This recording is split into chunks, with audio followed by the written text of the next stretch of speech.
오늘 깊은 성탄절을 맞이해서 우리 본문의 말씀을 가지고 천사가 전한 좋은 소식이라는 제목으로 말씀을 전하도록 하겠습니다. 오늘 본문은 천사 가브리엘이 세례 요한의 출생을 예고하고 있는 장면입니다. 그런데 누가복음은 예수 그리스도 그 구원의 복음을 기록한 그 책이고 1장 그 시작인데 어째서 세례 요한이 그 시작에 먼저 나오는가, 이렇게 우리가 의문을 가질 수가 있습니다.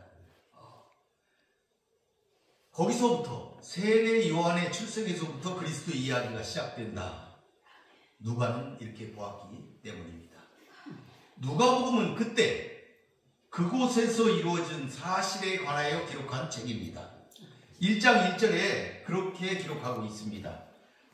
제가 한번 읽어볼 테니까 여러분들 한번 잘 들어보시기 바랍니다. 1절, 데오빌로 각하여 우리 가운데서 일어난 일들에 대하여 차례대로 이야기를 엮어내려고 손을 댄 사람이 많이 있었습니다. 2절, 그런데 그들이 쓴 것은 처음부터 직접 눈으로 보고 말씀을 전파한 사람들, 그들이 우리에게 전해준 사실 그대로입니다. 아멘. 이렇게 누가가 말하고 있어요. 3절에서 저 역시 이 모든 일들을 처음부터 자세히 조사해 둔 바 있으므로 그것을 순서대로 정리하여 각하께 써 보내드리는 것이 좋겠다고 생각하였습니다. 아멘. 아멘. 이런 내용의 말씀입니다. 그러니까 그때라는 것은 누가가 바울의 동역자로서 2차, 3차 전도 여행을 동행한 후 마친 후에 60년에서 63년경입니다. 그때 이 누가복음과 사도행전을 기록했을 것이다. 이렇게 보고 있습니다. 그러니까 그 예수님이 돌아가시고 나서 30년이 흘렀는데 그때 당시에 이스라엘 그 세상은 그리스도의 복음으로 말미암아 세상이 난리가 났었다. 이렇게 우리가 생각할 수가 있습니다. 그래서 그때 그 일을 기록하고자 많은 사람들이 했다. 그런데 그때 기록했던 많은 것들이 다 그대로 사실 그대로였다. 그래서 누가인 나도 그걸 자세히 조사를 했었으므로 그것을 들은 대로 순서대로 정리해서 가깝게 보내드리겠다. 이렇게 이야기를 시작하고 있는 것입니다. 그때 누가는 하나님을 사랑하는 자라는 뜻의 이름을 가진 데오빌로 각하에게 예수께서 유일하게 완전한 인간으로서 온 인류의 구세주가 되심을 증거하는 편지를 쓰게 된 것입니다. 그러니까 누가는 하나님을 사랑한 자를 대표하는 헬라인 신자인 데오빌로에게 편지를 쓴 것입니다. 이 점에서 우리는 그리스도의 나심과 세례 요한의 출생은 깊은 연관을 가지고 있음을 우리가 알 수가 있고 그리스도의 탄생은 이미 그때부터 시작되었다. 이렇게 우리는 볼 수가 있는 것입니다. 오늘 보니까 그렇게 서문을 누가가 4절까지 쓴 다음에 바로 이야기를 들어가는데 그 이야기가 사가랴의 이야기입니다. 사가랴라는 사람이 있었습니다. 5절에 보니까 그는 유대왕 헤롯 아비야 반열의 제사장이었습니다. 그의 아내도 아론의 자손이었고 이름은 엘리사벳이었습니다. 보통 제사장 가문은 제사장 가문과 혼인을 하는 것을 선호했습니다. 그래 6절에 보니까 이 두 사람이 하나님 앞에 의인이다 이렇게 말하고 있습니다. 왜 의인이냐? 주의 모든 계명과 규례대로 흠이 없이 살았다. 행하더라 이 말은 살았다 이 말입니다. 그렇게 살았다. 그런데 그들에게는 아들이 없었다. 이렇게 본문은 기록하고 있습니다. 사가랴가 자기 반열의 순서가 되어서 제사장의 직무를 수행할 때 관례대로 제비를 뽑으니 사가랴가 성소에 들어가 분향하는 일을 맡게 되었다. 이렇게 성경은 기록하고 있습니다. 당시 제사장들은 24반열로 구성되어 있었습니다. 그러니까 24반열이 1년을 담당하니까 그 각 반열은 1년에 한 주간씩 2번 일주일 하고 또 그 다음에 순서에 일주일 하고 이렇게 2차례 성전 봉사를 하도록 되어 있었습니다. 그런데 그 각 반열에는 24반열인데 각 반열에는 제사장이 몇 명이나 있었냐면 900명에서 1000명 정도의 제사장들이 있었다고 해요. 그래서 이제 그 직무를 담당하러 들어갈 때 직무가 여러 개 있지 않습니까? 성전 봉사가. 그러니까 그 성전 봉사의 그 직무를 정할 때 신지를 뽑아서 정했다. 유대인들은 중요한 결정을 할 때 흔히 제비 뽑기로 시행을 했는데 그 결과를 하나님의 뜻으로 여기고 순종을 했다. 우리가 그 잘 알 수가 있죠. 언제나 그 제비 뽑기를 한 것이 성경에 여러 곳에 기록이 되어 있습니다. 요나도 제비 뽑기를 해가지고 뽑혀가지고 바다로 빠졌죠. 던져짐 당했지 않습니까? 그런데 여러분, 특히 성소에 들어가는 성소에 들어가서 하나님께 분향하는 일, 이거는 그 성전 직무 중에서 제일 빛나는 그런 직무였습니다. 직무가 여러 개가 있는데 그 직무에서 뽑혀서 성소에 들어간다. 거기에서 분향을 한다. 얼마나 귀한 일이겠습니까? 대단히 영광스러운 일이었고 평생 한 번 있을까 말까 한 일이었다. 그런데 그 특권이 이번에 사가랴에게 주어진 것입니다. 이런 내용입니다. 이 사가랴가 분향할 동안에 여기 성경에 보니까 백성들은 밖에서 기도를 했다 이렇게 말하고 있습니다. 유대인들이 그 분향하는 시간에 맞춰서 기도를 하고 있었다 이 말이죠. 성전들에서. 그 왜 그러냐면 요한계시록에도 그게 나오는데 기도가 분향단의 연기와 함께 기도가 하나님께 올려진다. 아멘. 아멘. 그것이 계시록에 기록이 되어 있지 않습니까? 분향단의 연기가 올라갈 때 기도가 같이 하나님께 들어 올려진다. 아멘. 이렇게 그들이 여겼기 때문에 그들은 그 분향할 때 아침 저녁으로 기도를 했다 아멘. 하는 것이죠. 그때 천사가 사가랴에게 출현해서 향단 우편에 선 것을 보게 됩니다. 성전에서는 하루에 3번 기도를 하게 돼 있죠. 하루에 3번 합니다. 언제? 아침, 점심, 저녁인데 시간으로 하면은 9시, 12시, 3시 이렇게 기도를 하도록 되어 있고, 분향은 아침, 저녁으로 하게 되어 있습니다. 아침이라는 건 9시를 얘기하고 저녁이라는 건 3시를 얘기합니다. 그러니까 3시부터 시작한다 이런 얘기가 되는 것이죠. 9시부터 시작하는 거죠. 그렇게 2번 하게 되어 있습니다. 이 다니엘서 9장에서도 보면 다니엘이 저녁 제사 때, 그러니까 3시부터 3시에 기도를 할 때, 그때 보면은 천사 가브리엘이 나타나서 그에게 소식을 전해줬던 것이 다니엘서에도 기록이 되어 있습니다. 그러니까 말라기 이후 400년간 침묵하던 그 중간기를 끝낸 사건이 지금 일어나는 것이죠. 400년간 하나님께서 침묵하셨는데 하나님께서 현현하지 않으셨어요. 그런 기록이 없어요.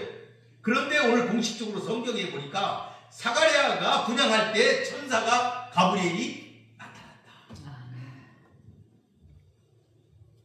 침묵의 기간이 끝난 거죠. 그래서 이제 본문에 들어가 보니까 13절에 있어요. 천사가 그에게 이르되 사가랴여 무서워하지 말라. 너의 간구함이 들린지라. 내 아내 엘리사벳이 내게 아들을 낳아주리니 이름을 요한이라 하라. 천사가 두려워하는 사가랴를 안심시키고 그가 장차 아들을 낳을 것이다. 그런데 그 이름을 요한이라 해라. 이렇게 하셨습니다. 그러니까 하나님이 평소 사가랴의 간절한 기도를 주의 깊게 들으셨다 하는 것을 알 수 있는 대목입니다. 그에게 축복의 응답을 하기 위해서 천사 가브리엘을 보내셨기 때문에 두려워하지 말라 하는 것입니다. 하나님이 주신 이름 요한, 이 요한은 히브리어로 요하난입니다. 요하난인데 우리가 이제 요한 이렇게 부르죠. 이 뜻은 하나님은 은혜로우시다 라는 의미가 있습니다. 그러니까 이름이 얼마나 중요한지 우리가 알 수가 있죠. 우리가 보면은 성경에 보면 그 위대한 그 우리 신앙의 선배들이 많이 나오는데 그 이름이 굉장히 중요한 것, 그것을 우리가 알 수가 있죠.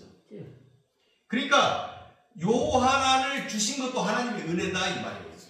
하나님의 은혜로 주신 것이에요. 또한 요한을 통해서 사람들의 마음을 돌이키고 메시아의 길을 예비하게 하신 것도 그것도 은혜다. 그러므로 하나님은 은혜로우신 분이다. 이것을 나타내는 이름이다. 이렇게 우리가 볼 수가 있겠습니다. 14절에 보니까 너도 기뻐하고 즐거워할 것이요 많은 사람도 그의 태어남을 기뻐하리니. 이 본문부터 17절까지는 세례 요한이 감당하게 될 위대한 사역의 내용, 그것이 소개되어 있는 것이죠. 그 사역의 내용은 뭐냐면 그 아비인 사가랴에게 뿐만 아니라 많은 사람에게 기쁨이 될 것이다. 그러니까 요한의 사역은 기쁨이 되게 하는 사역, 많은 사람들이 기쁨이 되게 할 것이다. 그것을 지금 예고하고 있는 것입니다. 15절에 보니까 이는 그가 주 앞에 큰 자가 되고 포도주나 독한 술을 마시지 않고 모태로부터 성령의 충만함을 받을 것이다. 그가 주 앞에 큰 자가 된다는 거예요. 그러니까 이 평가는 이 요한이라는 사람이 다른 사람과 상대적으로 평가했을 때 그가 큰 사람이 된다 이런 얘기가 아닙니다. 하나님의 절대적인 평가, 하나님이 보실 때에 하나님이 그 사역의 중요성을 보았을 때에 하나님의 절대적인 평가에 의해서 그는 큰 자다 이렇게 본 것이지. 이런 측면에서 예수님께서도 여자가 낳은 중에 요한보다 더 큰 이가 없다 이렇게 그에 대해서 극찬을 했던 것이지요. 그가 주의 앞길을 여는 역할을 담당했으므로 참으로 큰 자고 복된 자다, 이렇게 말을 할 수가 있겠습니다. 그 다음에 그는 두 번째로 포도주나 독한 술을 마시지 아니한다. 나시린의 특징이죠. 요한은 하나님께 구별되어 나시린으로 바쳐진 사람이다. 이것을 지금 얘기하고 있습니다. 그는 구별되어 하나님께 바쳐진 사람이다 하는 것을 우리가 볼 수가 있어요. 세 번째는 그는 모태로부터 충만함을 받았다. 요한이 성령의 충만함을 받을 것이라는 그 사실은 그의 생애가 하나님의 전적인 능력에 의해 이끌릴 것이다 하는 것을 의미한다, 이렇게 볼 수가 있습니다. 특히 그 모태로부터, 이런 표현은 단순히 어떤 한순간에 성령께서 임하시고 다시 떠나시고 하는 것이 아니고 생명이 잉태된 그 순간부터 계속하여 일생을 성령의 충만함 가운데서 살아가게 될 것이다 하는 것을 말하고 있다. 여러분도 이렇게 복된 생애가 되시기를 바라겠습니다. 아멘. 16절에 보니까 이스라엘 자손을 주 곧 그들의 하나님께로 많이 돌아오게 할 것이다. 요한의 탄생을 많은 사람들이 기뻐해야 되는 이유가 여기에 있는 것이죠. 하나님께 돌아오게 할 것이다. 그러니까 요한의 사역의 대상은 이스라엘입니다 하는 것도 우리가 알 수가 있습니다. 이스라엘을 돌아오게 할 것이다. 실제 세례 요한은 일생 동안 이스라엘을 떠나지 않았고 이스라엘 백성만을 대상으로 회개 그리고 메시아의 도래, 이 메시지를 전달하였습니다. 돌아오게 하겠다, 많이 돌아오게 하겠다, 이 말은 회개시킨다는 얘기입니다. 돌아온다는 말은 회개한다는 얘기입니다. 우상 숭배와 죄로부터 하나님에 대한 사랑과 섬김으로 돌이킨다. 그쪽으로 돌아온다. 탕자가 돌아온다, 아버지에게. 이런 의미인 것이죠. 이렇게 볼 때 요한의 사역은 주로 하나님의 백성으로 하여금 회개케 하여 본래의 위치로 돌아가게 하는 것, 그리하여서 성육신 하신 예수 그리스도를 영접하게 하는 것, 그것이 우리가 알 수가 있는 것이죠. 이러한 그 사실은 말라기 선지자의 선지서에서도 예언된 바가 있는 것입니다. 4절을 보니까 17절을 보니까 그가 또 엘리야의 심령과 능력으로 주 앞에 먼저 와서 아버지의 마음을 자식에게 거스린 자를 의인의 슬기에 돌아오게 하고 주를 위하여 세운 백성을 준비하리라. 여기 보니까 엘리야가 나오고 있습니다. 여러분, 이 엘리야는 당시에 유다 땅에서 여호와가 하나님이시다, 엘리야라는 이름이 그거지 않습니까? 여호와가 하나님이시다. 누가 하나님이냐? 누가 하나님이냐? 이거를 백성들과 다 뒀지 않습니까? 누가 하나님이냐? 여호와가 하나님이시다. 아멘. 그것을 선포해가지고 우상 바알과 아사라, 그것으로부터 돌아오게 하였지요. 이처럼 요한도 그 백성을 우상 숭배로부터 돌아오게 할 것이다. 그게 사명이다 하는 것을 우리가 보면 알 수가 있습니다. 말라기 4장 5절 6절에 보면 이렇게 기록이 되어 있어요. 보라, 여호와의 크고 두려운 날이 이르기 전에 내가 선지자 엘리야를 너희에게 보내리니 그가 아버지의 마음을 자녀에게로 돌이키게 하고 자녀들의 마음을 그들의 아버지에게로 돌이키게 하리라. 돌이키지 아니하면 두렵건대 내가 와서 저주로 그 땅을 칠까 하노라 하시니라. 마가복음에서도 이렇게 이야기하고 있습니다. 광야에 외치는 자의 소리가 있어 이르되 너희는 주의 길을 예비하라. 그의 오실 길을 곧게 하라. 기록된 것과 같이 세례 요한이 광야에 이르러 죄사함을 받게 하는 회개의 세례를 전파하여 돌아오게 할 것이다. 세례 요한이 돌아오게 할 것이다, 이렇게 했죠. 그리하여 그는 그리스도의 길을 준비하였던 것입니다. 그는 물 세례를 주었어요. 그래서 그래서 그리스도를 통한 성령의 세례를 준비했던 것이죠. 그렇게 주의 학기를 준비한 것이다. 이렇게 볼 수가 있습니다. 그러니까 물세례를 통하여 하나님께 돌아오는 징표, 그것으로 물세례를 주었다 이 말이에요. 세례 요한이. 하나님께로 돌아오는 징표, 하나님께 돌아오는 징표, 그것으로 그에게 세례를 준 거예요. 그러니까 물세례를 받은 자는 하나님께로 돌아왔다, 이 징표가 있는 거예요. 그러면 하나님께로 돌아온 자가 어떻게 합니까? 하나님께로 돌아온 자는 하나님 안에 있으므로 하나님의 아들 예수 그리스도를 영접하게 된다. 그래서 그런 자들만이 성령 세례를 다시 받을 수가 있다 하는 것을 지금 이 성경은 이야기하고 있는 것이다 하는 것입니다. 이것은 요한 그가 엘리야의 심령과 능력을 가졌기 때문에 가능했던 것이죠. 이는 엘리야에게 임한 하나님의 감동입니다. 이 능력이라는 건, 이 성령의 능력이라는 건 하나님의 감동으로 된 거예요. 이 능력은 인간의 힘이 아니고 하나님의 감동에서 비롯된 것, 그것을 강조하기 위해서 그가 또 엘리야의 심령과 능력으로 이렇게 엘리야를 지목하고 있는 것이죠. 이 모든 것이 다 하나님의 은혜로 이루어지는 일이다. 그래서 그 이름이 요한이 아니겠습니까? 그가 돌아오게 할 것이다. 아버지께 돌아와 물세례를 받고 예수님을 영접해서 성령 세례를 받을 것이다 하는 것입니다. 요한은 이제껏 거스리는 자, 즉 죄인의 사고방식 가운데서 살아가면서 모든 인간관계에서 불화를 낳았던 자들을 의인, 즉 하나님의 마음에 합당한 삶의 방식으로 살아가는 자, 그곳으로 돌이키게 해서 아버지와 아들이 서로 화해하고 이웃끼리 서로 화해하고 하나님을 찾게 할 것이다. 말라기서에 보면 이것이 그의 임무였어요. 말라기서에서 말한 세례 요한의 임무, 그것이 바로 이것이었던 것입니다. 그래서 그 세례 요한은 우리에게 의인의 사고방식, 의인의 삶의 방식에 대해서 교훈하는 장면이 3장 10절부터 나오고 있어요. 제가 한번 읽어보겠습니다. 무리가 물어 이르되 그러면 우리가 무엇을 하리까?